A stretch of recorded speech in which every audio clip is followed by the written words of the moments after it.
Magandang araw mga bata! Mayroon akong ikikwento sa inyo. Gusto niyo bang marinig? O kung gayon, iayos ang ating pagkakaupo at ihanda ang ating tenga upang makinig. At ikikwento ko sa inyo ang kwento ni Haring Leon at ng daga. At kung paano sila naging magkaibigan. Okay ba mga bata? Isang araw, sa isang malayong kagubatan, may isang leon na mahimbing na natutulog. Nang may lumapit dito ang isang daga, at inakala niyang damo lamang ang buhok ng hari ng leon. Kung kaya't siya ay naglaro dito, tumalon-talon at nagpadulas. Biglang nagising ang leon. At sa gulat nito ay nagdadamba ito hanggang sa mahulog si daga. "Sino ka? Para gambalain ang aking pagtulog," wika ni leon. Patawad po, mahal na hari. Hindi ko po sinasadya na gambalain ang iyong pagtulog," wika ni daga. "Marami po akong anak na dapat pakainin at alagaan. Kawawa po sila kung ako inyong kakainin," wika pa niya. "Sige, palalampasin ko ang ginawa mo sa akin ngayon. Ngunit sa susunod, huwag mo nang uulitin," wika ni Haring Leon.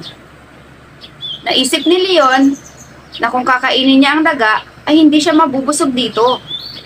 Kaya mas pinili niyang pinalaya si daga.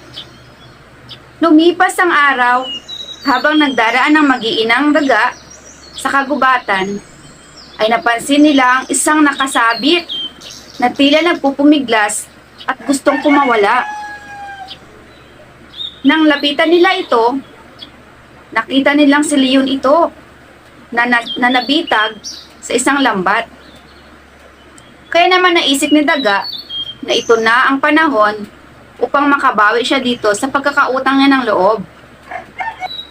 Nginat-ngat-ngat-ngat ng daga ang lambat at inutusan din niya ang kanyang mga anak na ngat-ngatin ang bandang itaas ng lambat hanggang sa tuluyan na nga makalaya ang Haring Leon. "Maraming salamat sa inyo. Kung hindi niyo ako nakita at tinulungan, ay malamang na pinatay na ako ng mga ngaso," wika ni Haring Leon. "Walang anuman, mahal na hari. Tumatanaw lamang po ako ng pagkakautang ng loob sa inyo," wika naman ni daga.